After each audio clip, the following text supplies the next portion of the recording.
तो 400 नंबर लाने के लिए ना सबसे पहले तुम्हें ना अपने आप को सबसे दूर कर लेना है। अगर कोई भी बाबू सोना है उससे दूर कर लेना है खुद को, अगर कोई भी दोस्त महिम कुछ भी है सबसे दूर कर लेना है और अपने आप को एकदम अकेला कर लेना है।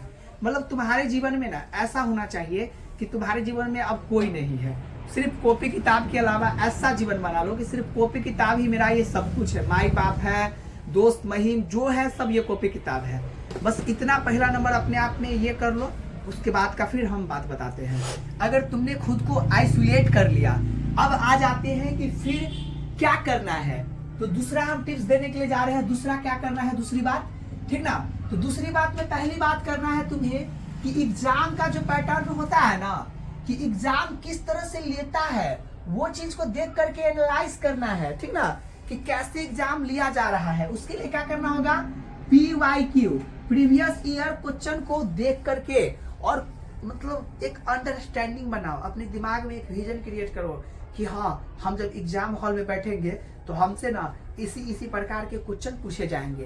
तो जब ये विजन तुम्हारे अंदर जब आ गया ना, तो ये आ जाने के बाद फिर तुम्हें एक रियलाइज हो जाएगा कि आखिरकार तुम्हें पढ़ना क्या क्या चीज है। अब देखो, अगर तुमने एग्जाम के पैटर्न को समझ लिया कि एग्जाम किस तरह से लिया जा रहा है, अब तुम्हें क्या करना है, अब तुम्हें मेहनत करना है। पहला नंबर बात, जितने भी प्रीवियस ईयर क्वेश्चंस हैं, ठीक ना, जिस टॉपिक पे क्वेश्चन पूछे गए हैं उन सारे टॉपिक को, जैसे अगर तुमसे धातु के बारे में पूछा गया ना कि धातु के गुण बताए, ठीक ना, तो तुम्हें क्या करना है, धातु का उपयोग भी देख लेना है। बात मेरा समझ रहे हो ना। अर्थात जितना भी PYQ प्रीवियस ईयर क्वेश्चन हम जितना देखे उससे रिलेटेड जो टॉपिक है ना, उस टॉपिक के इधर गिर्द जितने भी क्वेश्चन है ना, उन सारे क्वेश्चन को क्या करो, अंडरस्टैंडिंग कर लो। इससे तुम्हें ये फायदा होगा कि जब तुम एग्जाम देने के लिए जाओगे ना, क्योंकि एग्जामिनर क्या करते हैं कि जो टॉपिक जो मेन टॉपिक रहता है ना, उसी टॉपिक के इर्द गिर्द इधर उधर करके ही क्वेश्चन पूछता है। मतलब ऑलमोस्ट जो है ना अधिकतर क्वेश्चन इससे तुम्हारा टकरा जाएगा, उससे तुम्हें दिक्कत नहीं होगा। अर्थात सिर्फ तुम PYQ कर लोगे ना, तो इतना कह सकता हूँ कि तुमने 60% अपना मार्क्स जो है ना, मतलब 300 नंबर का जो टारगेट है वो तुमने पूरा कर लिया। ऑब्जेक्टिव, ठीक ना, और फिर जो बाकी बच गया, जितना नंबर का ऑब्जेक्टिव उतना ही नंबर का क्या पूछेगा, सब्जेक्टिव, ठीक ना। तो ये 50 नंबर का सब्जेक्टिव और ये फिर 40 नंबर का सब्जेक्टिव, 50 नंबर का सब्जेक्टिव, यहाँ पे फिर पूछेगा 40 नंबर का सब्जेक्टिव, ये पूछेगा 50 नंबर का सब्जेक्टिव और फिर ये भी पूछेगा 50 नंबर का सब्जेक्टिव। चलो अब यहाँ से हमें स्कोर किस तरह से इसमें से हमें खींचना है ताकि हमारा उतना नंबर आ जाए।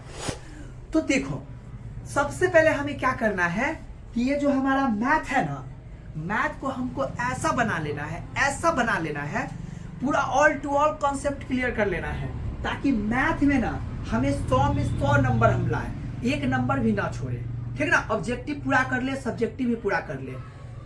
चलो यहाँ से हमें 100 में 100 किसी तरह लिया देना है, ठीक। अब रही बात साइंस की, तो साइंस भी भाई बहुत इजी है, ज्यादा उसमें भी ताम झाम है नहीं, ठीक ना। जो टॉपिक पूछा है ना, उस टॉपिक के अगर कॉन्सेप्ट तुम समझोगे ना, तो कॉन्सेप्ट समझने में ही तुमको एक नंबरिया वाला जो है वो याद हो जाएगा। बाकी बात और भी एक नंबरिया को तुम देख लोगे तो उससे क्या होगा, मानो कि इसमें तुम सोचना कि ऑब्जेक्टिव पूरा हमको 40, इसमें तो 100 आ गया, और यहाँ सोचना एकदम प्रॉपर ढंग से किसी तरह ताल ठोक करके हमको 40 में 40 ऑब्जेक्टिव सही करना है, तो करना है साइंस में। ये एकदम बात मान लो, मतलब अपने आप में एकदम सीधा ठोक के बोल दो कि 40 में 40 लाना है तो लाना है, ठीक ना। इस तरह से ये बात हो गई। और उसके बाद रही ई वाला, ठीक ना, ई वाला सेक्शन बुआ, ये सब्जेक्टिव। तो देखो सब्जेक्टिव का क्या है ना बुआ, हम लिखने का तरीका बता देंगे ना, वो तरीका तुम फॉलो करोगे ना, 2 नंबर का पूछेगा 2 नंबर आएगा, 5 नंबर का पूछेगा 5 नंबर आएगा, जय नंबर का पूछेगा ना उस तरीका से लिखोगे 3 नंबर आएगा। तो इसमें भी तुम समझ लो ना कि तुम मेन चीज, अगर तुम जो बात मेन जो है ना PYQ कर लिया ना, तो इसमें ऑलमोस्ट हमको लगता है ना, और भी हम वीडियो बता देंगे, जो बताएंगे ना उसी में से आएगा, ठीक ना। तो देखो ये इसमें का भी अगर तुम मेहनत कर लिया ना बबुआ, तो हम रियलिटी कहते हैं, इसमें हम एक 10 नंबर कम कर देते हैं। 10 नंबर इन्हें उन्हें घटा उठा दिए, राइटिंग वाइटिंग चाहे कोई क्वेश्चन ना आया, कुछ इन्हें उन्हें लिख दिया, तो ये सब काम 10 नंबर घटा दिया, फिर भी तुम्हारा कितना आया, 30 नंबर इधर से खींच लिया। चलो वेरी गुड। अब बात आती है SST। तो देखो बबुआ, SST में थोड़ा सा क्या करेंगे कि SST में पढ़ना बहुत है, ठीक ना। तो इसीलिए SST में क्या करना है, इसको बहुत कम ही, इसमें से सोचो कि कम ही हम खींच पाएंगे, वही वाला बात रखो। बट क्या है कि अब ये एसएसटी में जो ऑब्जेक्टिव है ना, बहुत ज्यादा बार बार एक ही क्वेश्चन को देते रहता है ऑब्जेक्टिव। तो ऑब्जेक्टिव में क्या करना है, जितना भी प्रीवियस ईयर का ऑब्जेक्टिव है, ठीक ना, इसको किताब उताब नहीं पढ़ना होना, जितना भी प्रीवियस ईयर का ऑब्जेक्टिव है पूरा का पूरा रट जाओ, एकदम साफ रट जाओ, किसी तरह से रट जाओ। और उसको रटना कैसे है, उसको याद कैसे करना है, वो भी कॉन्सेप्ट हम बताएंगे, ठीक ना। तो इसको क्या करो, एकदम पूरा पूरा याद कर लो। और उसके बाद रहा ना बुआ, देखो इसमें हम मान के चलते हैं ना, इसमें तुमको ज्यादा लेके चलते हैं कि 10 नंबर, चलो इसमें से भी तुम्हारा कम गया, ठीक ना, 10 नंबर कम गया। और इधर तुमको पता है, तुमको अगर कुछ लिखियो देगे ना तो यो तोरा नंबर देगा, ठीक ना, कुछ लिखियो देगे तो यो इसमें नंबर देगा। फिर भी हम इसमें लेकर चलते हैं कि चलो तुमको 25 नंबर आया, ठीक ना, 15 नंबर इसमें से भी क्या हुआ, तुम्हारा कट गया, ठीक। चलो ज्यादा तुम बोलोगे तो चलो एक काम करते हैं कि आप 20 नंबर कर देते हैं इसको, तो तुम इधर 20 नंबर लिया आया, बट इसे ज्यादा लाओगे, ये हम गारंटी देते हैं। उसके बाद आती है संस्कृत, ठीक ना बुआ। तो संस्कृत में कुछ ऐसा बात सब है, ऐसा टॉपिक है जो बार बार तो बहुत ईजी है, ठीक ना। इसे लिखने का तरीका वरीका अगर जान जाओगे ना बुआ रे, इसका लिखने उखने का तरीका वरीका अगर जान जाओगे तो इसमें तुम पक्का हम बोलते हैं कि इसमें पक्का तुम 60 नंबर आराम से ले आओगे, ठीक ना। तुम मतलब 10 दिन अगर 2 घंटा मेहनत कर दिया ना, 2 घंटा अगर 200 दिन मेहनत कर दिया संस्कृत के लिए और दिमाग लगा लिया अच्छे तरह से, अब PYQ कर लिया ना, 60 से ज्यादा नंबर आएगा। बट फिर भी हम इसको 60 लेकर के अभी चल रहे हैं कि इसमें से हमको 60 नंबर आ गया।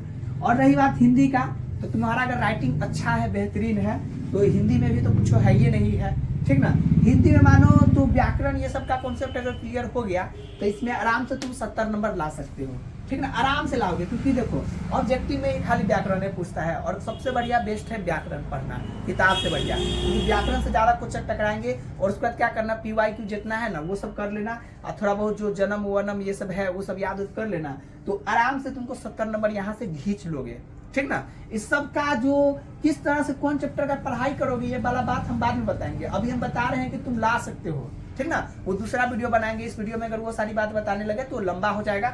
अभी माइंड में इतना कॉन्सेप्ट रखोगे कहाँ से क्या चीज कितना निकालना है, और फिर वो कैसे निकालना फिर हम बताएंगे, हम है बताने के लिए, टेंशन नहीं लेना। चलो तो देखो बुआ, अब नंबर हम जोड़ करके देखते हैं, ठीक ना, कि हमको कितना नंबर आ रहा है। देखो सब 0 0 0, यहाँ पे 4 3 7 7 3 10 10 और 8 कितना हो गया, 18 18 और 7 कितना हो गया, 25 के 5, ठीक ना, हासिल 2। अरे हासिल कितना हो गया 2, तो 350 नंबर आया। अब देखो बउआ एक बात तरह बता देते हैं, 38 नंबर जो इधर से तुमको नहीं आएगा, इसमें से 19 इधर से मान लेते हैं 38 नहीं 36 नंबर आया, तो कितना नंबर आ गया 6, आई कितना हो गया 8, आई कितना हो गया 3, 386 नंबर आया। 14 नंबर घट रहा है ना, तो 5 नंबर इसमें हम कम किए थे ना, तो इसमें 5 नंबर तुम बढ़ा लो, ठीक ना, और इसमें 5 नंबर तुम और बढ़ा लो, ठीक ना, और इसमें 5 नंबर तुम और बढ़ा लो, ठीक। इतना इसको टारगेट इतना लेकर के चलना है कि इतना नंबर लाना है। और ये हम ऐसे ही नहीं बढ़ाए हैं, ठीक ना, ये वाला बात ऐसे ही नहीं बढ़ा दिए हैं, इसके लिए फिर हम मेहनत करवा देंगे कि किस तरह से क्या चीज होगा, ठीक ना।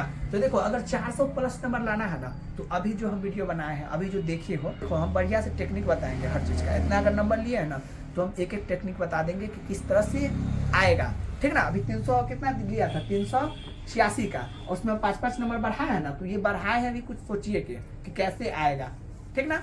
तो ये वीडियो कैसा लगा कमेंट करके बताना, और चैनल को सब्सक्राइब कर लेना। और फिर क्या है कि नेक्स्ट वीडियो जरूर देखना, क्योंकि ये तो बस फर्स्ट पार्ट था, सेकेंड पार्ट में हम हर चीज बताएंगे कि मेहनत करना कैसे है। हम अभी बताएं कि मेहनत क्या करना है, और अगले वीडियो में बताएंगे कि मेहनत करना कैसे है, ठीक ना। तो अगले वीडियो को जरूर देखना।